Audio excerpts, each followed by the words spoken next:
Welcome to Reddit Confessions. I toasted their love at the wedding. But the real surprise came when the slideshow hit next. You ever have one of those dreams where everything looks perfect until you realize something's off? A shadow that shouldn't be there. A smile that lingers too long. A kiss not meant for you. Yeah, that's how it started for me. My name's Ryan Turner. 34 years old. Firefighter. I've run into burning homes for strangers. Pulled screaming kids out of wrecked cars. I don't rattle easy. Loyalty and family, that's my whole code. I married Jessica 7 years ago. Kindergarten teacher. Soft voice, soft eyes. The kind of woman who brings baked cookies to PTA meetings and gets called a saint by everyone who doesn't know better. To the outside world, she was sweetness wrapped in pearls. At home, different story. She smiled less, laughed less, started pulling away like a tide that never came back in. We didn't have kids of our own, but we had Ivy, my goddaughter, practically a niece. And we had Ethan, my younger brother, 26, bartender, charmer, always had something to prove. I raised him after our parents died in a car crash, changed his diapers, paid his tuition, got him out of his DUI last summer. He's always wanted my life. This time he took it. It happened at Lindsay's wedding, our cousin, tight-knit Southern family, the kind where everyone's business is everyone's business. The wedding was the social event of the season. Fancy barn venue, 200 guests, mason jar cocktails. Everyone glowing under string lights and polite lies. I was standing in the firehouse kitchen 3 days after the wedding, killing time between calls. The photographer sent over the first batch of pictures. Said I'd been tagged in a few, wanted to make sure I had them for the toast I'd be giving at the family dinner that weekend. I opened the email without thinking. Clicked through the shots. First slide. Lindsay and Tyler under the oak tree, veil fluttering, sun hitting just right. Next, bridesmaids laughing with champagne. Then, the group photo. Big smiling faces. Classic. And then the one that stopped everything. Bride and groom in the foreground. Gorgeous framing. But behind them, in the soft blur of background, Jessica and Ethan, kissing. Not a friendly peck. Not an accidental lean. A full mouth-to-mouth kiss. His hand on her hip. Her hand tangled in his hair. Eyes closed. Like they'd done it 100 times before. Like the world didn't exist outside of them. I stared at the screen, not breathing. No one else was in the room.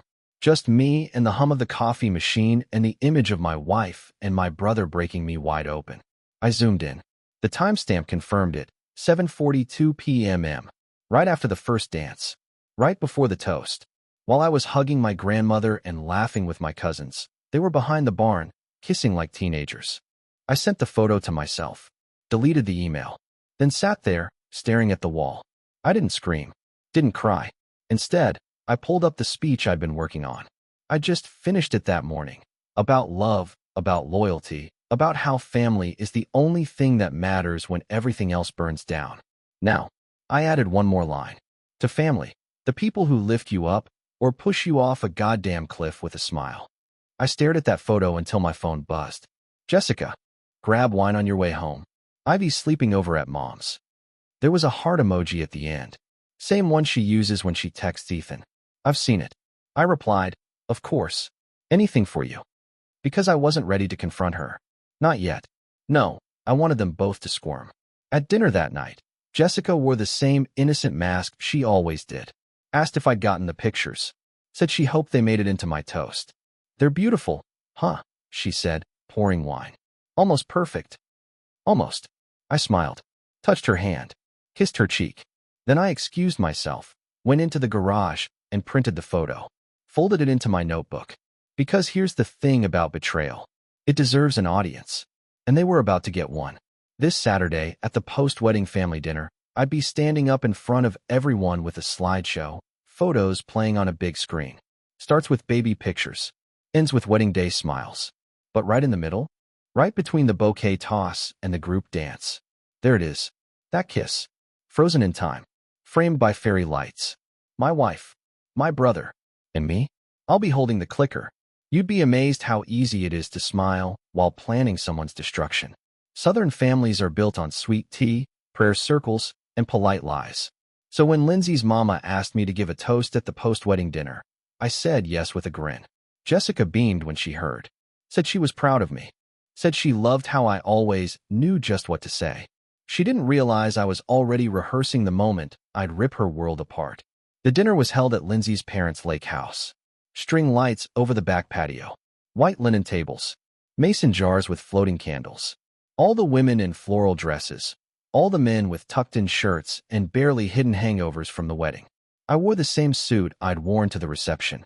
Jessica wore the same dress she'd kissed my brother in. And Ethan? He wore guilt like aftershave. Subtle, but there. I watched the way his hand twitched when she walked past. How he avoided my eyes during appetizers. He was trying to play it cool, but his neck was red. That Turner guilt, it shows up in the skin. I kept the act up. Slapped backs. Poured drinks. Laughed at jokes that weren't funny. But every so often, I'd catch Jessica watching me like she was trying to figure out a puzzle she used to know by heart. "You're in a good mood," she said once, sliding her arm around my waist. "I'm happy," I said. "I've been thinking a lot about love lately." Her smile faltered just for a second. Then came the moment. After the lemon pie and before the whiskey started flowing. Lindsay clinked her glass.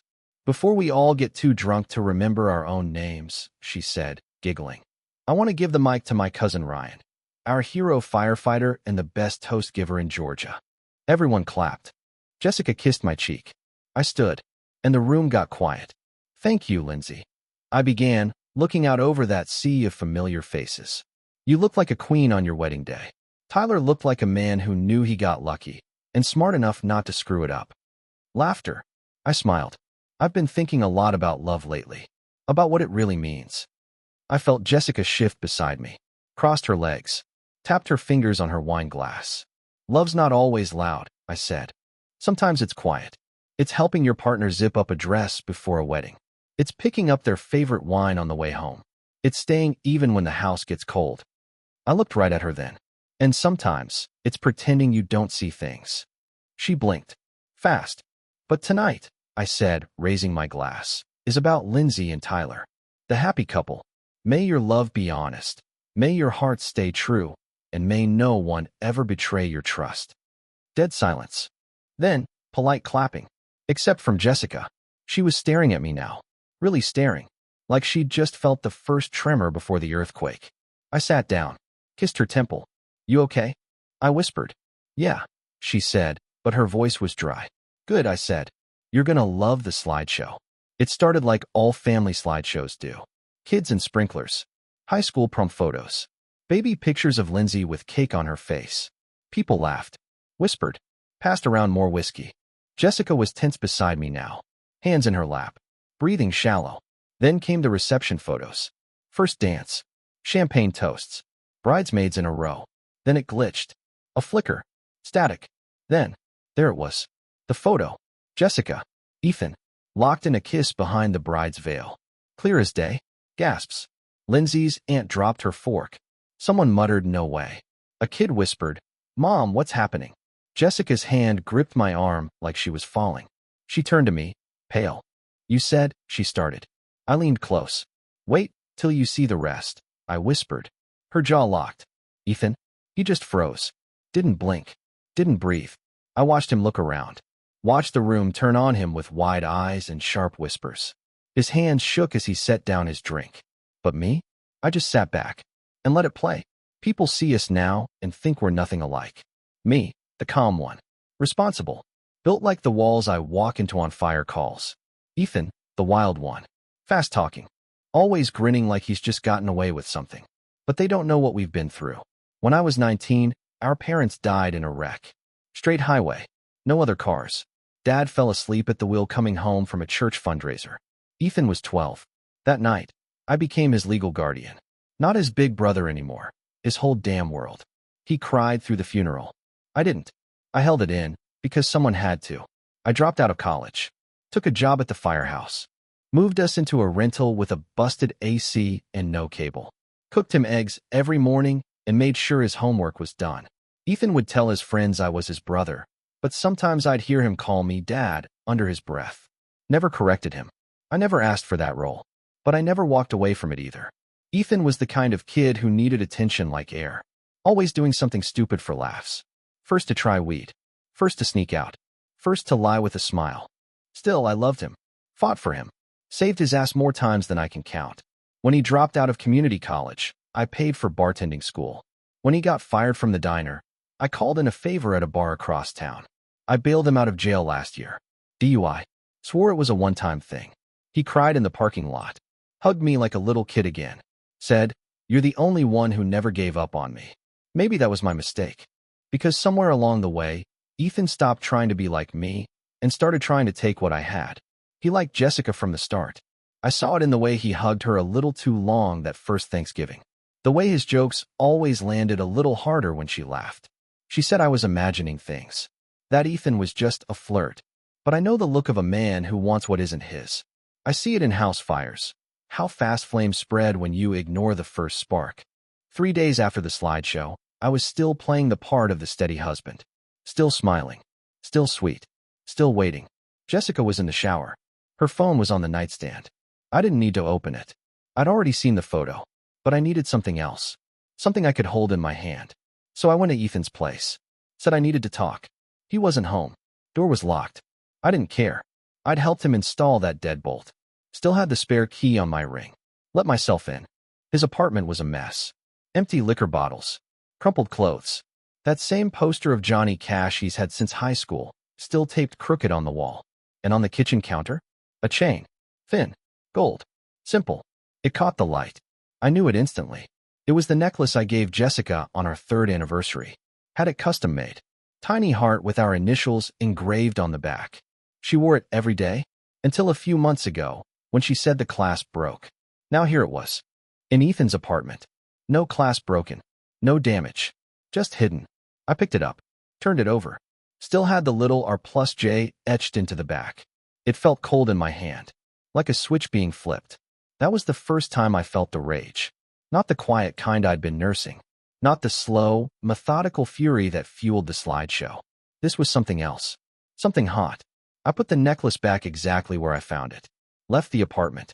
Drove home. Jessica was in bed, hair damp, scrolling her phone. I kissed her goodnight. Tucked her in. And whispered, "You ever wonder if firemen can tell when something's already burned?" She looked up, confused. "What?" "Nothing," I said, smiling. "Just thinking. Guilt has a smell. I swear to God it does. It's not perfume or sweat. It's not blood or booze. It's something colder. Quieter. Like metal left out in the sun. You don't notice it right away. But once it's there, it lingers." Jessica had started wearing guilt like it was lotion. Smooth on the outside. But underneath, something sharp. I hadn't brought up the slideshow. Hadn't said a single word about the photo. And that's what scared her the most. I was too calm. Too helpful. Too good. Every morning, I brought her coffee in bed. The exact way she liked it. 2 sugars, no cream. Every night, I kissed her forehead and asked how her day was.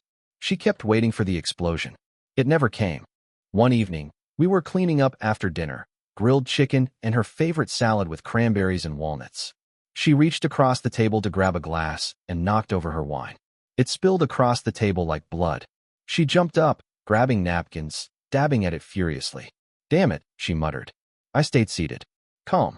Easy," I said. "It's just wine." She froze. Looked at me like I'd grown horns. "I thought you hated stains on the wood." I shrugged. Some things don't matter anymore. There it was. The flicker. That little twitch of fear behind her eyes. Like she was watching someone she loved slowly become a stranger. She forced a laugh. "You're acting weird lately." I smiled. "Weird how?" "I don't know. You're just so nice all of a sudden." I stepped closer. Wiped her hand with a clean napkin. Held her wrist a second longer than necessary. "Is that a bad thing?" I asked softly. She swallowed. "No. I mean, of course not." Another forced laugh. But her eyes were scanning me. Looking for cracks. Looking for proof that I knew. I gave her none. Later that night, we were on the porch. She curled up beside me, feet in my lap, wearing my old sweatshirt. The kind of night we used to love. Fireflies in the yard. Crickets. The soft hum of normal life. I ran my fingers over her ankle. Slow. Thoughtful. "We should renew our vows," I said suddenly. Jessica sat up. "What?" "At the reception dinner. In front of everyone. Just a little surprise. You and me. Recommit." She blinked. "Ryan." "What?" I smiled. "Too corny." "No, she paused. Bit her lip. "Why now?" I leaned in. Kissed her temple. Because I want everyone to see how much I love you. That silence. That second right there. That was her fear blooming. Because she wasn't sure if I meant it. Because she didn't know which version of me was real anymore. She tried to pivot. We've already said our vows. I know, I said. But maybe it's time to say them again. Things change. People change. I watched her swallow that sentence like a pill too big to choke down. She laughed again, nervous this time. That fake little trill she does when she's uncomfortable. Okay, she said. If you really want to. I touched her cheek.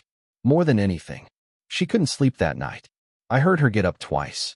Walked to the bathroom. Stood in the kitchen with the fridge door open, pretending to be thirsty. I lay in bed, eyes open, smiling into the dark. Because I didn't need to scream at her. I didn't need to call her names. I just needed time. Time to let the fear cook. Time to let the mask slip on its own.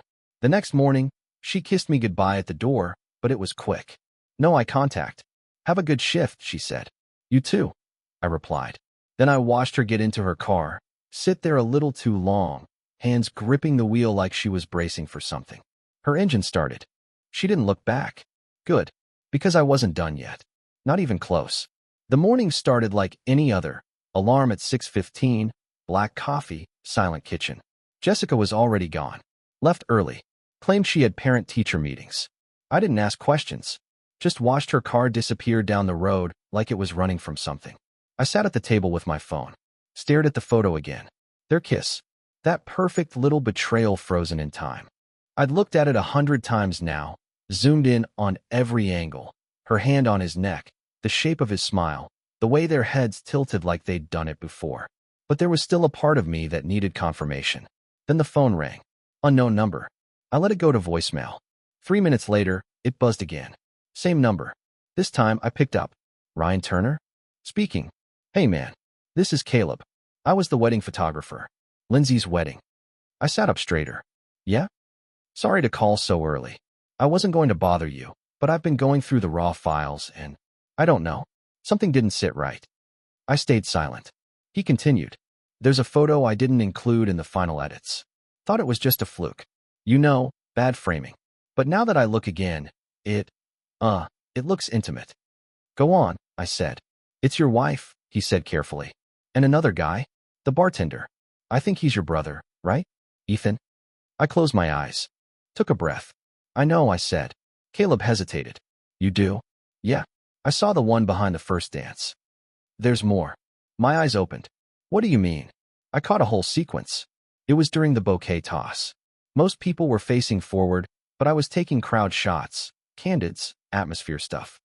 And there's a moment, it's small, but she brushes his hand, looks over her shoulder, smiles, like real smile. Then she leans in and whispers something. He laughs. You can see it. Clear as day. He paused. I wasn't going to include it. Didn't think it was my place. My voice was ice. Send me everything. You sure? I want every raw file. Every photo you didn't include. He cleared his throat. Okay, I'll put them in a private folder. Send you the link. I paused. Caleb. Yeah. You didn't take any video, did you? Silence. Then, actually, I did. My stomach turned. It wasn't planned, he said quickly. Just some short clips I grabbed during dancing. Thought it'd make for a cute montage later. Was she in any of them? One in particular stands out. She's dancing with your brother. It's slow. Real close. Song was Tennessee Whiskey. Remember that one? Oh, I remembered. It was our song. Jessica made a whole playlist for the wedding. Said that one was ours. And she danced to it with him? Send that too. I said. All of it. Every second. When the email came through, I downloaded everything onto a flash drive. Watched the clips alone in my truck with the windows up.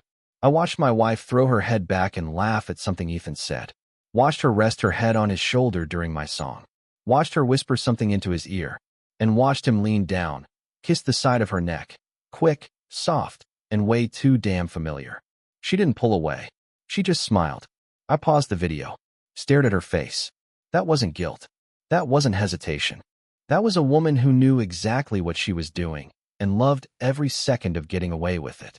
Later that night, Jessica came home late. Said a parent's kid had a meltdown during dismissal. Total chaos, she said, laughing like nothing had changed.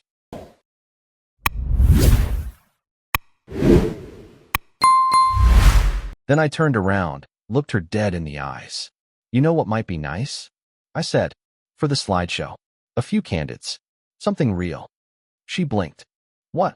You'll see, I said. It's got some beautiful moments. Really intimate. She smiled. Nervous.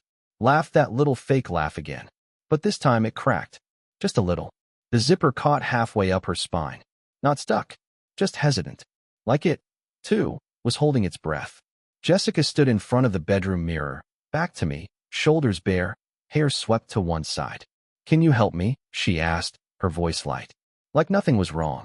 Like I hadn't watched her kiss my brother in that same red dress under string lights, while people clapped for love. Of course, I said. I stepped behind her. The fabric was smooth between my fingers, velvet, deep red, the color of ripe cherries, or dried blood. I took my time, slid the zipper up slowly. She watched me in the mirror, eyes darting between my hands and my face. You okay? She asked, too casually. Why wouldn't I be? I replied. She forced a smile. You've just been quiet lately. Quiet doesn't mean broken, I said. Still. She turned to face me. You've been distant. I looked at her. Really looked. The soft curls. The mascara she always swore she hated. The way she was still trying to act like she didn't know. I'm right here, I said. Closer than ever. Her laugh was brittle. Okay, Mr. Mysterious. Then I leaned down. Whispered in her ear. You look unforgettable. She froze. Just for a second. But I felt it. A shiver that had nothing to do with the cold. Downstairs, the family was already arriving for the dinner. Lindsay was floating around in white again, giddy from honeymoon photos and champagne. The guests mingled, oblivious. And Jessica? She clung to me like we were newlyweds. Kissed my cheek. Touched my arm. To them, it looked sweet. To me, it reeked of panic. Because she didn't know how much I knew. Only that I knew something. That I'd changed. I wasn't angry. I wasn't even pretending to forgive. I was just patient. And that scared her more than rage ever could. Ethan arrived late. Of course he did. Same cocky smirk. Same cologne. But I saw the tremor in his hand when he poured his whiskey. The glance he gave Jessica. The half-second too long it took him to look at me. He raised his glass toward me. Hey man, he said, all brotherly charm. I smiled. Glad you made it, I said. Wouldn't want you to miss the show. Jessica stood beside me near the patio, sipping wine like it was medicine. She leaned in, trying to sound casual. What show? I turned to her. Met her eyes. The slideshow. She blinked. Oh, right. Pause. What's in it exactly? Memories, I said. Good ones. Real ones. Honest ones. That silence again. She opened her mouth, then closed it. I tilted my head, smiled softly. You okay? I just didn't realize you'd added more to it. I shrugged. Felt right. Family deserves to see the full picture. I watched her throat move as she swallowed hard. She looked down at her dress. The one she wore when she thought no one was watching. The one that would now be projected 10 feet tall in front of everyone she knew. She couldn't look at me. So I leaned in one more time, voice like a blade. You wore this to cheat. She flinched. I kept smiling. And now, you'll wear it to burn. If the devil wore cologne and a cheap smile, he'd look a lot like my brother that night. Ethan showed up 15 minutes late to the dinner.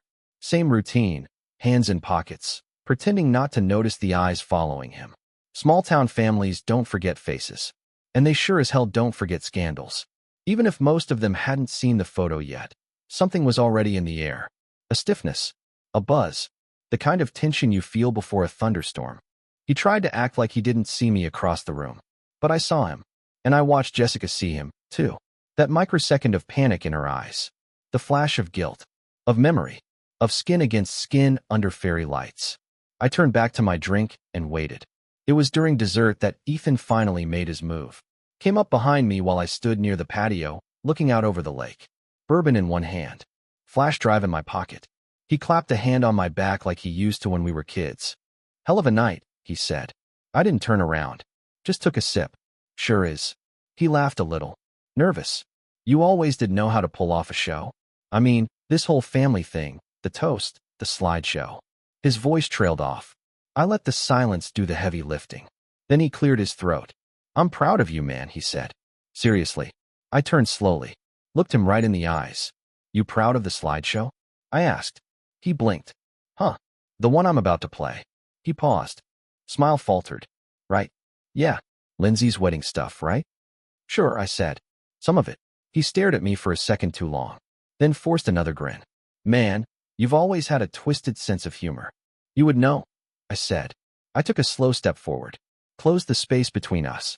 Our faces were close now, the kind of close where lies start to sweat. I dropped my voice. You always wanted what I had, didn't you? Ethan didn't answer. You wanted the house, the job, the friends, the respect. You wanted my life, I said calm.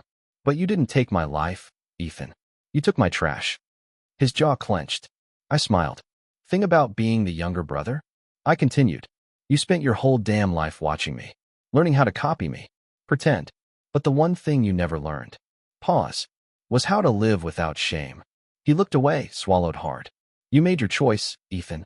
Just remember, so did I. I stepped back, patted his shoulder.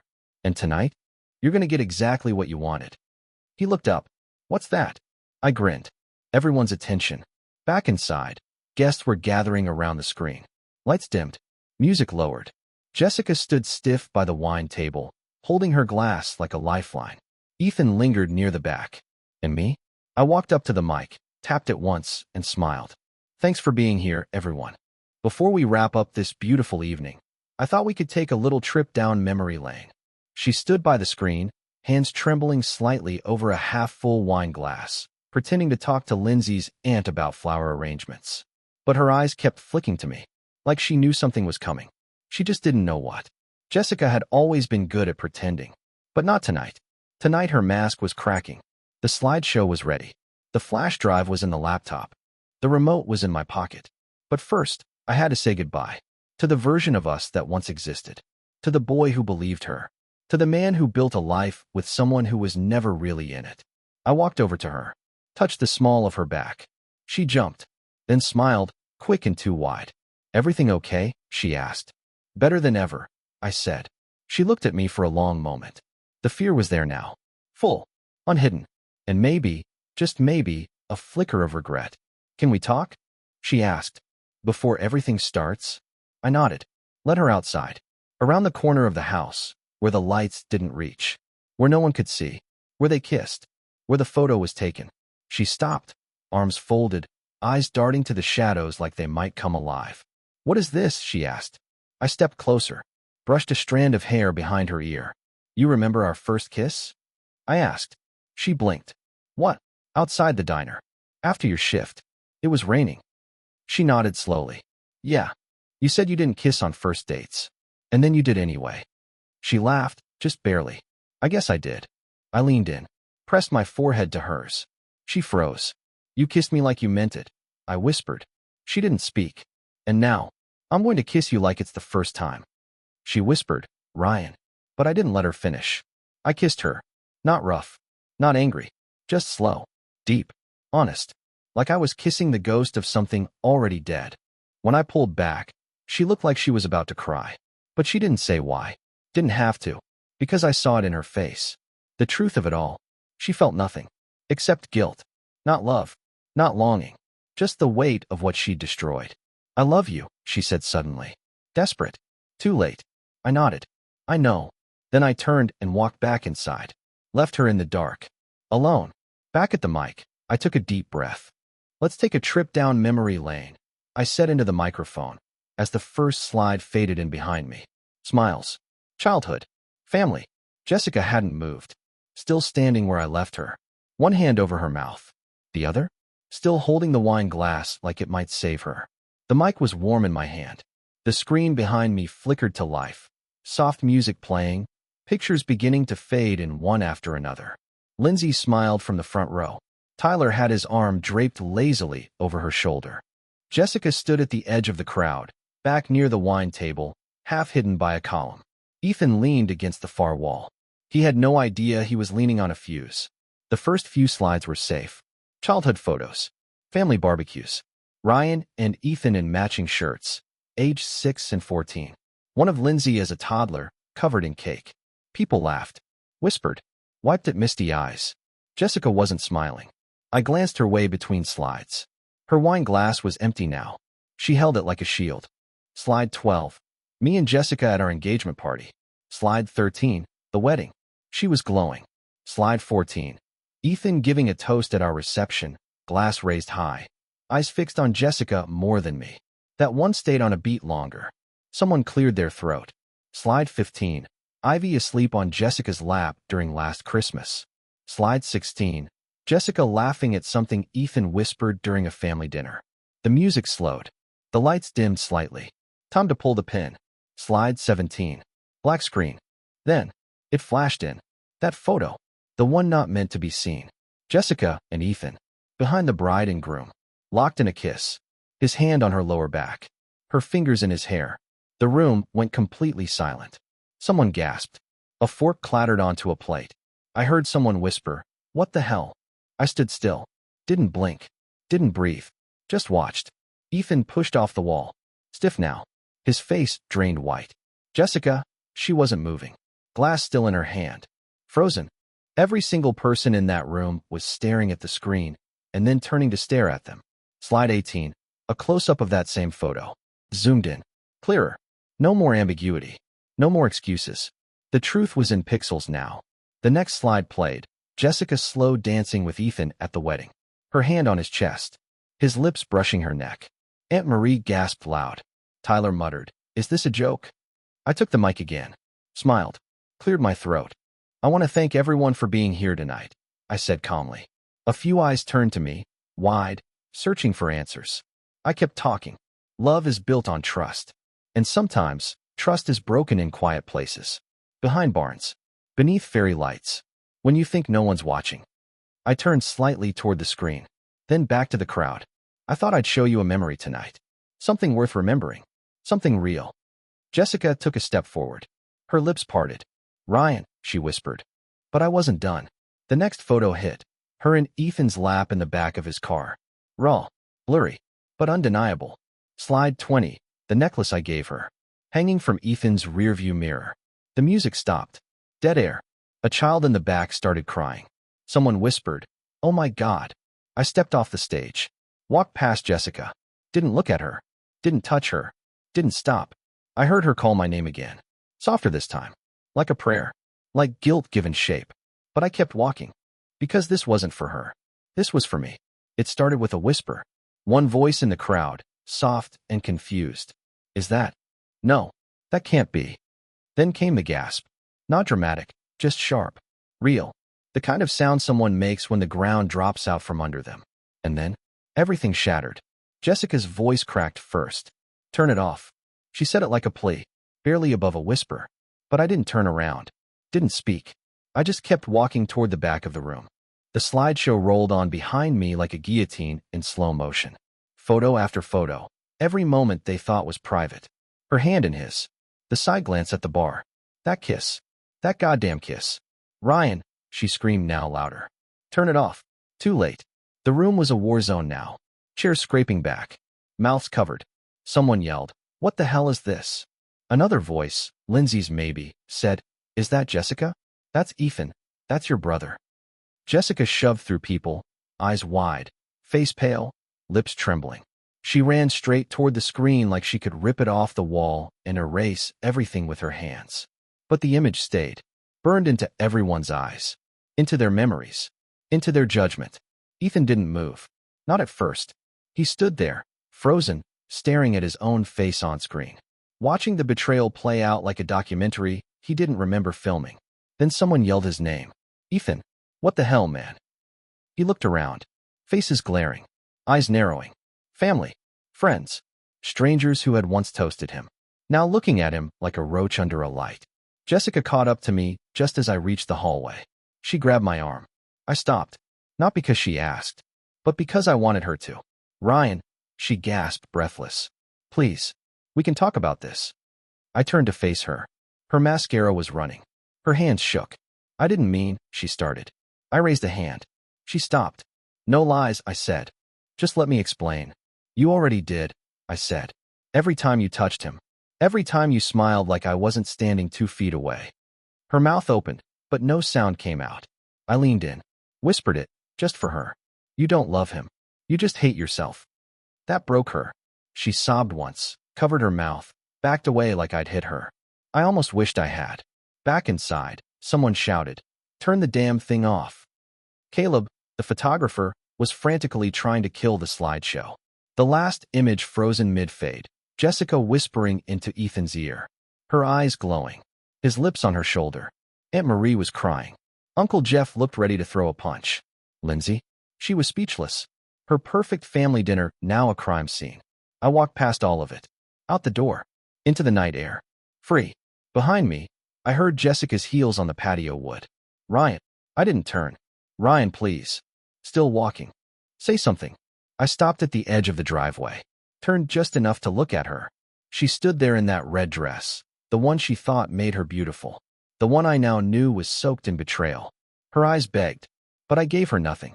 They always say love is patient. I guess they forgot to mention revenge has better timing.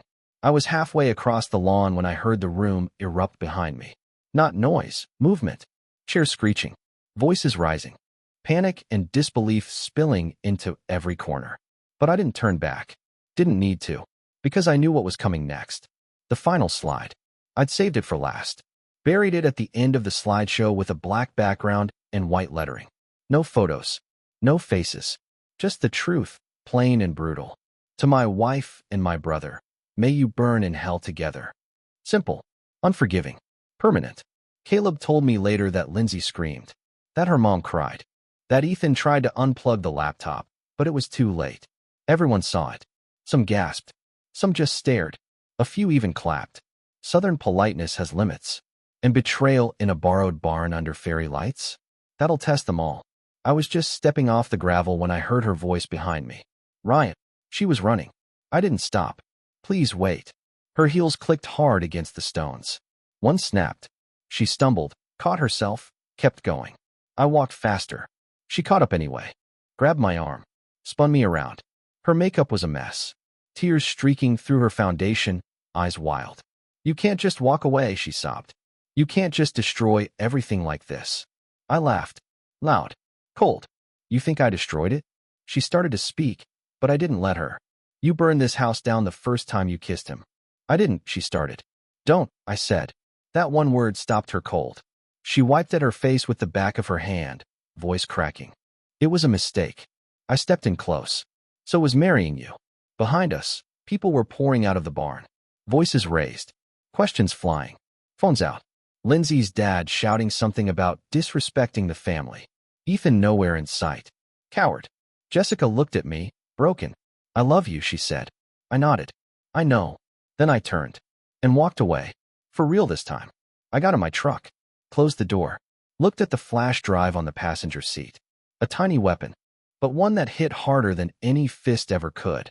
I started the engine. Pulled out onto the road. Didn't look back. Didn't have to. Because back there was just smoke. And liars choking in it. I'd barely reached my truck when I heard her again. It didn't mean anything. She was running, barefoot now.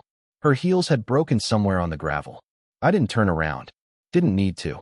You can hear it in someone's voice when they're not just sorry, they're drowning. Ryan, please. Just talk to me. I opened the door, tossed the flash drive onto the passenger seat. The one she'd probably search for, in her mind, every night after this.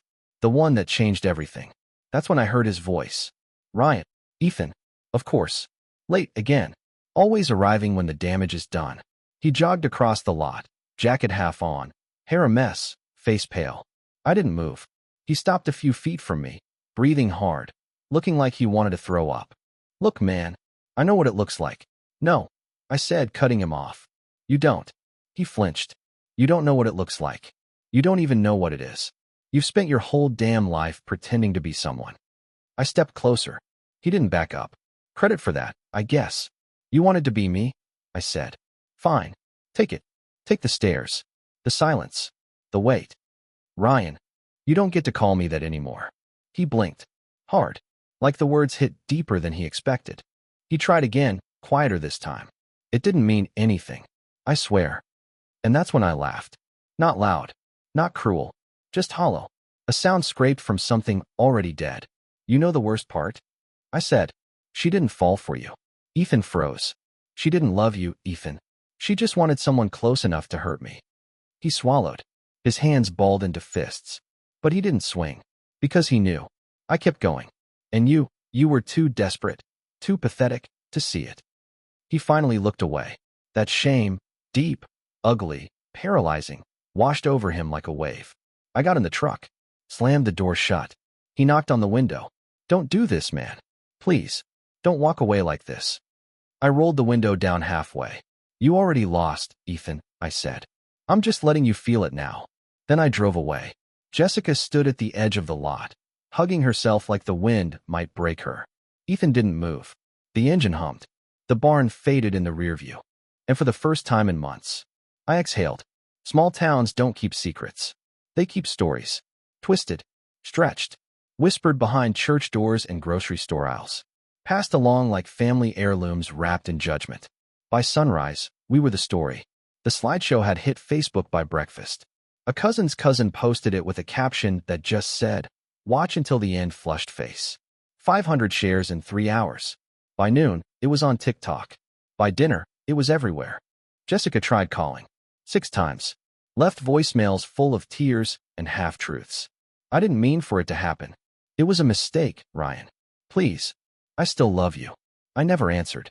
Didn't even listen to the full messages. She texted too. You didn't have to humiliate me. That one made me laugh. I didn't humiliate her. She did that all by herself. Lindsay called once. Said she was so sorry for everything. Said Ethan hadn't been seen since the night of the dinner. Said her wedding would never be remembered for love now, but for betrayal. I told her I was sorry too. And I meant it. She didn't deserve to be collateral. But war has splash damage. The next day, I packed a bag. Went back to the house long enough to grab what mattered. My badge. A few shirts. The mug Ivy made me an art class that said "Best Dad" in crooked letters. Jessica wasn't home. Or maybe she was hiding. I didn't check. I just left the manila envelope on the kitchen table. Inside, divorce papers. Already signed. Already filed. Just needed her signature. And one final line at the bottom, in my handwriting. Some vows aren't worth renewing. That night, I checked into a small rental cabin outside town. Quiet. Empty. No Wi-Fi. Just birds and wind, and the silence I'd missed more than I realized. I slept like a dead man. On the 3rd day, I ran into a woman at the diner. Didn't know her well. She worked at the local hardware store. She slid into the booth across from me with a coffee and said, "You're Ryan, right?" I nodded. She just smiled and said, "Good for you." Then left. Didn't need to say anything else. Because by then, everyone knew. Jessica's family split down the middle. Her mom called me crying. Said she didn't raise her to be this. Her sister posted some passive-aggressive quote on Instagram about everyone making mistakes and choosing love. Ethan's silence was louder. No posts. No messages. Nothing. Just gone. And me? I walked into the courthouse 3 days later. Dressed in my uniform. Hat under my arm. Handed the clerk the receipt. She blinked when she saw my name. "You're the guy from the wedding video." I nodded once. She paused. Then smiled. Damn good ending. Some people fall. Ethan sank. Not all at once. Not dramatically. Not with some grand breakdown. It was slower than that. Like watching a house rot from the inside until the roof caves in. The bar fired him 2 days after the slideshow went viral. Manager said it wasn't about personal matters. Said it was about public image. Said the kind of attention Ethan brought wasn't good attention. And besides, the owner's daughter was at that dinner. She'd seen everything. He called me the next night. Didn't say hello. Just breathed hard into the phone like he was still deciding if it was worth it. "You told them?" he asked finally. "No," I said. But I didn't stop them from finding out. He was quiet for a long time. Then hung up. Jessica's dad told him not to come around anymore. Said he was a damn disgrace. Said he ruined the only good marriage in the family. It wasn't just words, either. He meant it. Ethan lost Sunday dinners. Holiday invites. The couch he used to crash on when rent got tight. Gone. I saw him once. For days after everything. Sitting in his car outside the same bar he used to work at. Window cracked. Hoodie up. Eyes red. He didn't see me. Or maybe he did, and just didn't look. The same guy who used to bounce into rooms like he owned the air now looked like a kid who'd forgotten how to breathe. That same day, I made one final call. Not out of anger. Out of principle. There's a fire inspector I know. Used to work shifts with me before he retired and got into private contracts. I asked him if he remembered a fire last year at a rental property. One Ethan used to manage. Turns out, insurance fraud leaves a paper trail when no one's watching. I gave him the name, the dates. A few whispers. I remembered Ethan drunkenly bragging about at a barbecue. I didn't say, go after him. Didn't have to. I just nudged the spark and watched it catch. Last I heard, Ethan's car was parked behind a 24-hour gym near the highway. He showers there, sleeps in the back seat, still wears the same leather jacket like it means something, still checks his phone like someone might call and say it's all a bad dream. No one does. Jessica? I don't know where she is. I don't care. People say she left town. Others say she moved in with a cousin out in Macon. One person said they saw her crying in the church parking lot last Sunday. I believe all of it, and none of it, because she's not my problem anymore. Ethan always said I'd never leave him behind. He was right. I didn't leave him. I let him destroy himself. And then I made sure everyone saw the flames. The day the video hit 1 million views, I was standing in line at a gas station, holding black coffee and a pack of gum. The guy behind me tapped my shoulder. You that fireman? I turned. He smiled, a little too big. The wedding guy? I didn't answer. Didn't have to. He laughed to himself. Hell of a way to say goodbye. The video had spread like a virus. The slideshow, the mic drop, the kiss on the cheek that preceded it, all caught on phones, stitched together, uploaded, captioned 1,000 ways. When the husband shows the receipts. This is how you expose a cheater in the South. POV, your wife hooks up with your brother, and you're the one who wins. It played on TikTok, then Instagram, then Reddit. Local news picked it up. Georgia firefighter's wedding speech goes viral for all the wrong reasons. Wrong for them. Right for me. Jessica texted one last time after the video hit 500K. Can we just talk? One last time? I didn't reply. Just sent her a link to the full video. Captioned it. In case you forgot how this ended, smiling face with smiling eyes. She didn't text back after that. People love a clean ending. They want the hero to rise, the villain to fall. But life's messier than that. Closure doesn't come with fireworks. It comes in quiet mornings. Unanswered texts. Mail that arrives with a different name on the envelope. I moved to a new town. Smaller. Quieter. Found a place near a lake with a porch swing and no neighbors in shouting distance. The kind of place where people wave when they drive by, but don't ask questions. I still work the firehouse. Different crew. Good guys.